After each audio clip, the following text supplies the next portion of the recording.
Saudara-saudari sekalian, baru 5 bulan lalu berita tentang virus COVID-19 dilaporkan buat pertama kali. Apa yang bermula sebagai satu kecemasan kesihatan awam dalam sebuah masyarakat setempat telah merebak menjadi satu krisis global.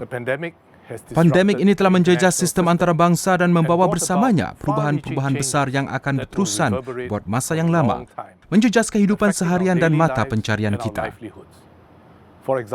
Sebagai contoh, kita tidak akan dapat pergi ke luar negara semudah dahulu untuk urusan perniagaan atau bercuti. Piawaian baru dalam kesihatan awam dan kebersihan diri akan menjadi satu kebiasaan. Kebanyakan perubahan ini telah mempergiat tren yang sedia ada. Sebagai contoh, lebih banyak syarikat dan pekerja telah beralih ke wadah online dan merubah terus cara kita berniaga, bekerja atau membeli belah. Ini akan memberi kesan cara syarikat bersaing dan negara-negara berdagang. Bekerja dari rumah juga bermakna ramai boleh melakukan pekerjaan yang sama, tetapi bukan dari rumah di dalam negeri ini saja, malah di negara lain juga.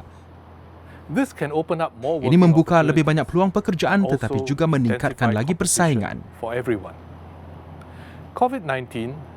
COVID-19 telah mempercepat perkembangan tren geopolitik yang sedia ada. Ketegangan antara Amerika Syarikat dan China semakin meruncing. Rantaian bekalan sejagat telah terjejas teruk. Di sesetengah negara, pepecahan dalam masyarakat menjadi lebih ketara, mengakibatkan keretakan sosial dan politik. Ini telah memicu gelombang netivisme dan perlindungan. Negara-negara bertindak secara sehala untuk melindungi kepentingan jangka pendek. Akibatnya, pertubuhan-pertubuhan antarabangsa seperti WHO menjadi pincang sedang mereka berusaha untuk menyelaraskan respons di peringkat sejagat. Perkembangan-perkembangan ini mengancam sistem antarabangsa dan aturan sejagat yang telah mewujudkan peluang-peluang kemajuan selama lebih 7 dekad.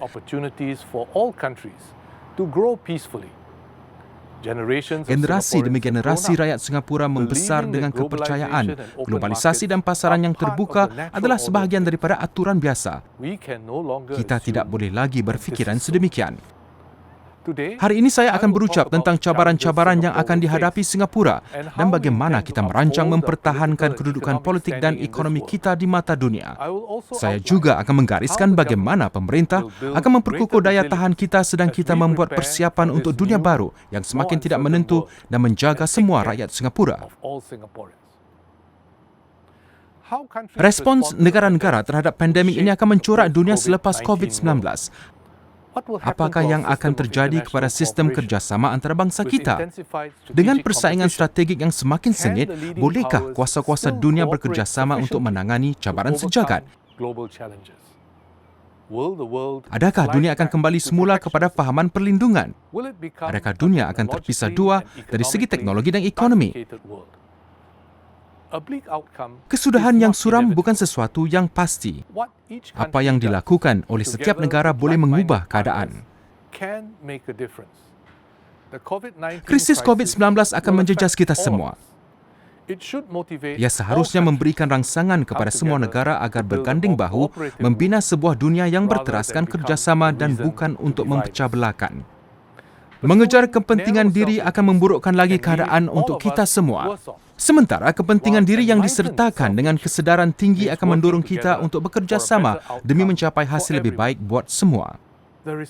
Banyak perkara perlu dilakukan, menjaga yang sakit, melindungi pekerja barisan hadapan, mencari kaedah rawatan dan vaksin yang berkesan, dan memastikan bekalan yang cukup buat semua. Dan setelah pandemik ini reda, pemulihan ekonomi akan memakan masa. Kita memerlukan protokol antarabangsa yang baru untuk menyambung semula secara selamat dan bertahap-tahap pertukaran rentas sempadan. Selepas itu, kita perlu mengemas kini, memperbaharui dan memperkukuh sistem perdagangan sejagat agar ia mencerminkan realiti baru. Integrasi dan perdagangan jauh lebih baik dari pengasingan dan konflik. Kami berharap kuasa-kuasa besar akan menggunakan kepimpinan mereka untuk membantu dunia mengatasi COVID-19. Ini akan menyediakan asas-asas kukuh bagi sebuah dunia yang terbuka, bersatu padu dan inklusif selepas COVID-19 berakhir.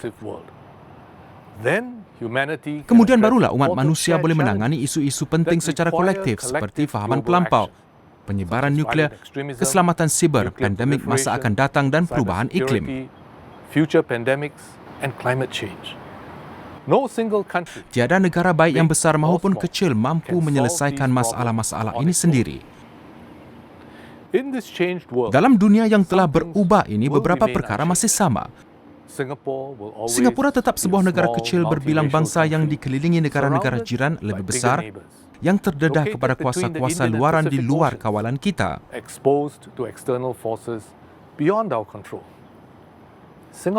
Singapura mahu menjadi rakan yang baik dan menyumbang kepada rantau yang aman damai.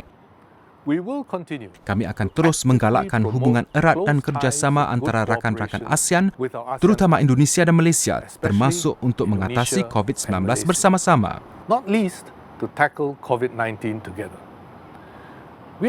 Kami bekerja rapat dengan Malaysia semasa penularan wabak ini mengenai aliran rentas sempadan manusia dan barangan.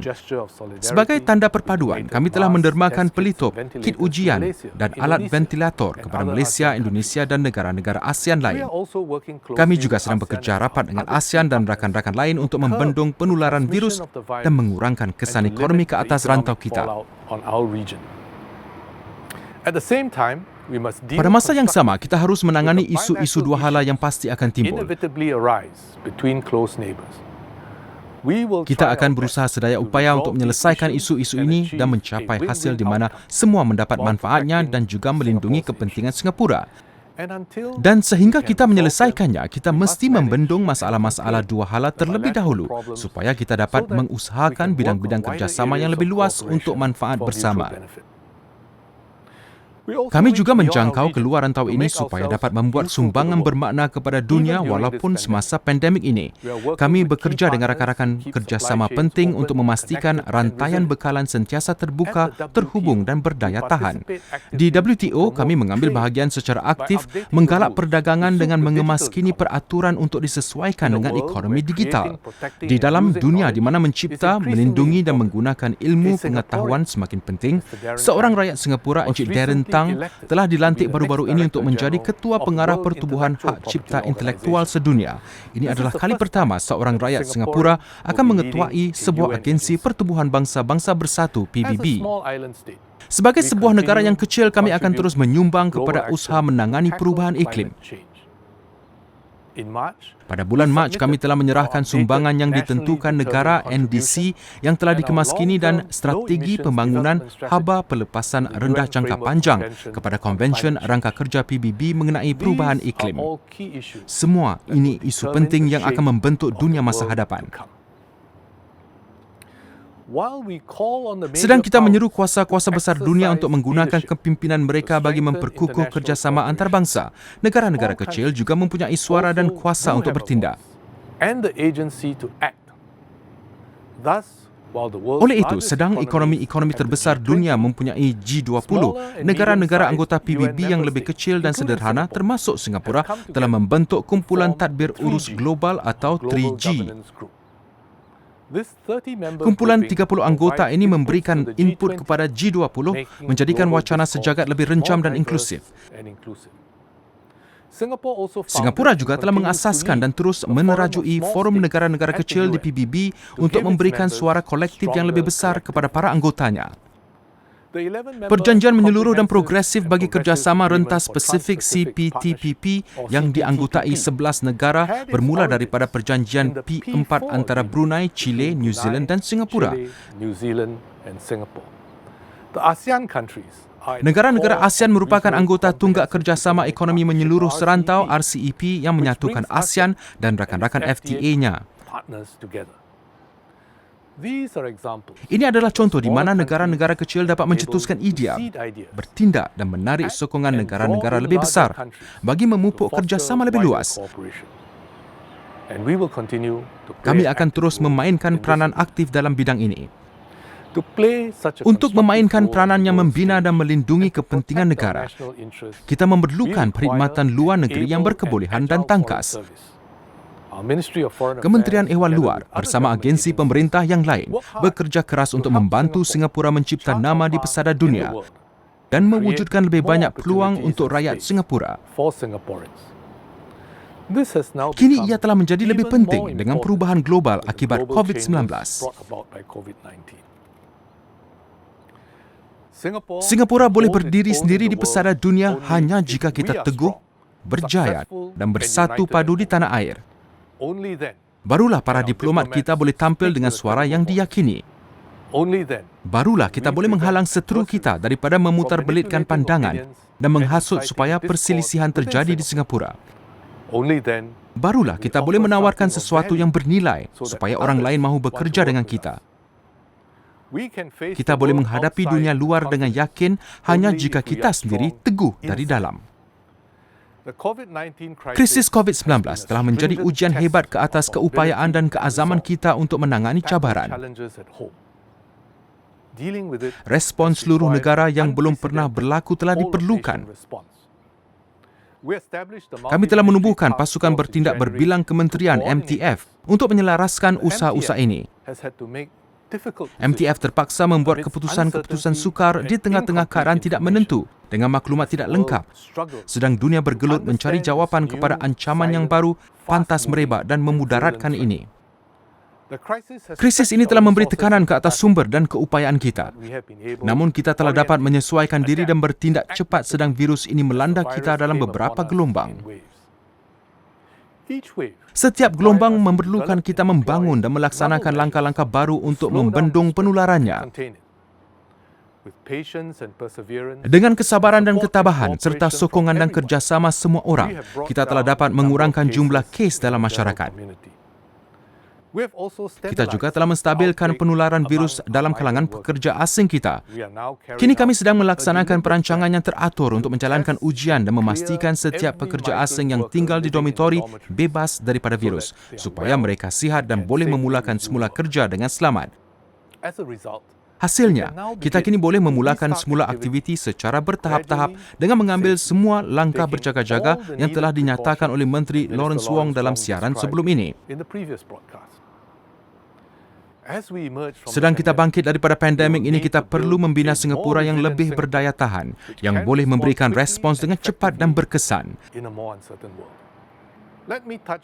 Saya akan menyentuh 3 aspek daya tahan kita: respons terhadap krisis, daya tahan ekonomi dan daya tahan sosial. Pertama, COVID-19 telah menunjukkan betapa pentingnya membina rizab dan daya tahan sebagai respons kepada krisis yang tidak dijangkakan. Kita bukan saja memerlukan rizab keuangan, malah juga orang-orang yang berkebolehan dan berpengalaman, selain keupayaan organisasi dan ketangkasan dalam operasi. Bila COVID-19 melanda, kita manfaatkan pengetahuan, kepakaran, keupayaan yang ada dalam sistem penjagaan kesihatan kita selepas pengalaman hadapi SARS.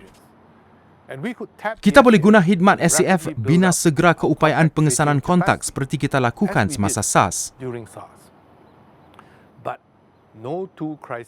Setiap krisis itu berbeza dan untuk tangani COVID-19, terutama di kalangan para pekerja asing, merupakan satu cabaran besar. Kami telah tingkatkan pengawasan dan ketatkan langkah berjaga-jaga di dormitori-dormitori sejak awal lagi. Malangnya ini terbukti tidak mencukupi kerana virus ini lebih cepat menular berbanding SARS. Pada 25 Mac, kita tidak mempunyai sebarang kes di dormitori pekerja asing kita. Hanya 10 hari kemudian, pada 4 April, jumlah ini meningkat kepada 26 kes. Kami ambil tindakan tegas untuk asingkan dormitori-dormitori. Disebabkan virus ini cepat menular, ditambah dengan keadaan hidup bermasyarakat di dormitori-dormitori. Dalam 2 minggu menjelang 20 April, kita telah catatkan lebih dari 1,000 kes baru sehari di dormitori-dormitori.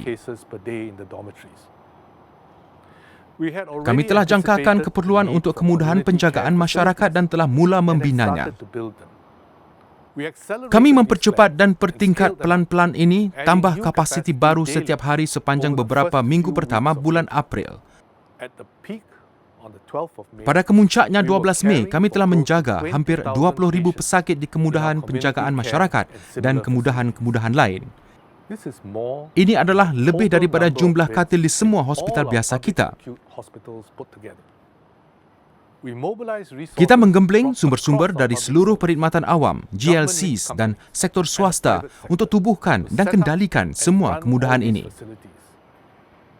Sukarelawan penjagaan kesihatan juga tampil ke hadapan bantu mengendalikannya. Ini caranya kami mampu menjaga setiap pesakit tanpa membebankan sistem penjagaan kesihatan dan membahayakan nyawa. Ini satu usaha amat besar. Operasi masih dijalankan mengawal sepenuhnya keadaan di dormitori-dormitori. Namun bilangan kes setiap hari telah merosot antara sepertiga dan separuh dari masa kemuncaknya. 2/3 daripada jumlah pesakit telah pulih sepenuhnya. COVID-19 bukan satu misi yang mana SAF dan pasukan Home Team telah membuat persediaan dan menjalani latihan khusus untuk menghadapinya. Namun mereka tunjukkan kesediaan dan fleksibiliti. Mereka tampil ke hadapan menubuhkan pasukan bertindak khas bersama JTF dalam masa beberapa hari menyokong rakan-rakan di Kementerian Tenaga Manusia. JTF memainkan peranan penting dalam mewujudkan sistem perintah, kawalan dan maklumat, mengerahkan pasukan sokongan dan jaminan ke hadapan ke semua dormitori untuk menjaga lebih daripada 300,000 pekerja dan menyokong pelan sokongan perubatan oleh MOH secara keseluruhan. Setiap hari, seramai 1,000 pesakit telah keluar masuk kemudahan penjagaan kami. Setiap seorang dari mereka perlu dikesan, diuji, dipantau, diasingkan semasa masih boleh menjangkiti orang lain, dipindahkan dengan selamat ke tempat sesuai dan diberi rawatan betul. Sepanjang 2 bulan lepas, saya telah bekerja rapat dengan ramai pegawai kita dan memerhati dengan teliti kerja-kerja yang mereka lakukan. Saya ingin ucapkan terima kasih kepada setiap seorang daripada mereka atas sumbangan murni dan luar biasa mereka. Ia satu tugas berat dan para pegawai kita daripada pasukan seluruh negara telah menjalankan tugas dengan baik sekali. Pengajaran jelas bagi saya adalah ketika masa aman kita perlu rancang, hadapi masa-masa tidak menentu, bangunkan kumpulan orang-orang berkebolehan, bina keupayaan supaya dapat bertindak tegas, beri respons fleksibel dan tangkas bila dilanda krisis. Kedua, kita perlu daya tahan ekonomi. Dalam jangka masa terdekat, ini bermakna kita boleh tangani kesan langsung COVID-19 terhadap kehidupan dan rantaian bekalan kita. Setakat ini kita berjaya kekalkan bekalan makanan dan barangan keperluan melalui penyimpanan stok kepelbagaian sumber dan pengeluaran sendiri. Ini tidak mungkin berlaku tanpa keupayaan perindustrian dan daya tahan ekonomi yang telah kita bina bertahun-tahun lamanya. Memastikan rakyat Singapura termaklum setiap hari dan tangani krisis ini secara telus, sistematik dan menyeluruh telah perkukuh reputasi Singapura sebagai sebuah negara amanah diyakini dan telus di mata pelabur antarabangsa. Ini akan bantu letakkan kita pada kedudukan baik. Kita pernah hadapi dan atasi cabaran-cabaran sebelum ini. Pada 1967, bila baru merdeka, British telah umumkan pengunduran tentera dari Singapura.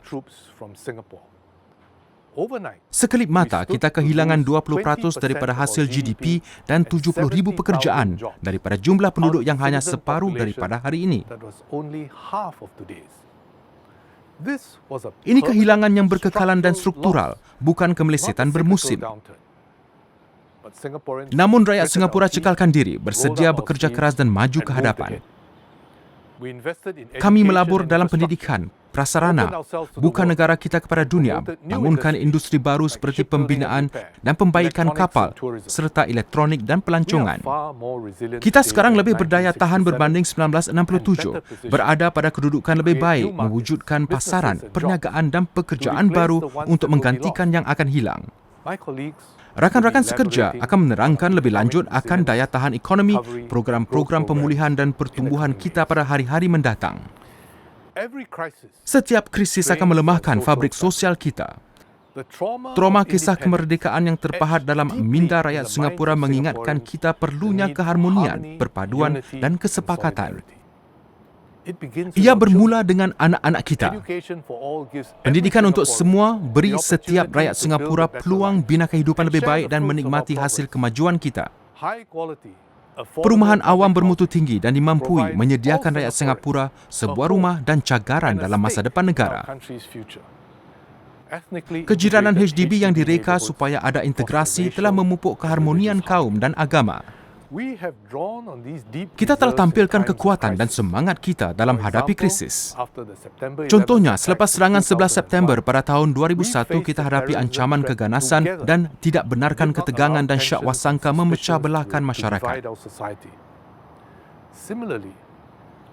Kita juga telah saling menyokong dan bersama-sama mengatasi krisis keuangan Asia, SARS dan krisis keuangan global. COVID-19 adalah ujian yang lebih besar. Saya gembira melihat ramai rakyat Singapura dan rakan-rakan kita yang tinggal di sini melakukan kebaikan, menunjukkan keprihatinan dan ihsan. Mereka hargai dan bantu jaga pekerja asing kita. Mereka bantu jaga orang-orang yang lebih mudah terjejas dalam kalangan kita tanpa mengira bangsa atau agama. Kita kongsi nilai kemanusiaan yang sama. Kelakuan dalam suatu krisis mencerminkan siapa diri kita dan nilai-nilai yang mendorong kita sebagai satu rakyat dan negara.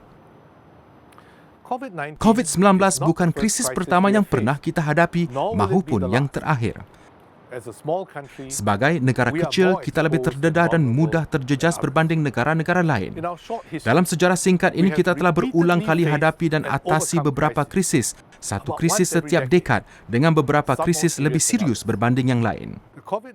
Pandemik COVID-19 merupakan krisis paling besar dan rumit pernah saya alami sepanjang lebih 40 tahun berada dalam perkhidmatan awam.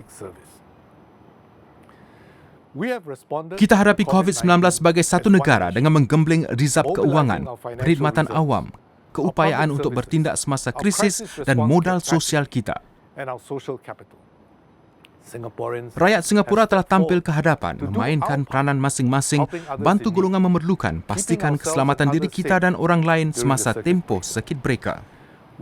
Kita berjaya elakkan isu-isu yang telah memecah belahkan beberapa negara lain, isu-isu yang menghalang mereka bertindak dengan betul dan menjejas kehidupan serta mata pencarian. Pasukan bertindak berbilang kementerian menyelaraskan respons negara kita terhadap COVID-19. Ia diterajui oleh generasi baru para menteri, kaki tangan awam, karyawan penjagaan kesihatan, pegawai pasukan Home Team dan SAF. Bagi kebanyakan ini krisis besar pertama mereka. Para menteri telah dapatkan nasihat, manfaatkan pengalaman, pengetahuan rakan-rakan kabinet lebih tua dan berunding dengan lebih banyak pihak baik di dalam atau di luar pemerintah. Sepanjang beberapa bulan yang lalu, saya telah bekerja rapat dengan mereka. Kami berbincang setiap hari dan bertukar pandangan secara bebas. Mereka telah jalankan tugas dengan baik, bekerjasama sebagai satu pasukan dan memimpin dari hadapan. Ini caranya kita sama-sama pastikan daya tahan dan kesinambungan dalam pasukan kepimpinan untuk Singapura. Apa yang telah kita bina sebagai sebuah negara, kesepakatan, kecekalan dan daya tahan kita memberi saya keyakinan kita akan atasi krisis pada hari ini dan sebarang cabaran pada masa hadapan demi bersama membina Singapura yang lebih teguh dan baik. Terima kasih. Semoga anda dan keluarga anda sentiasa sihat.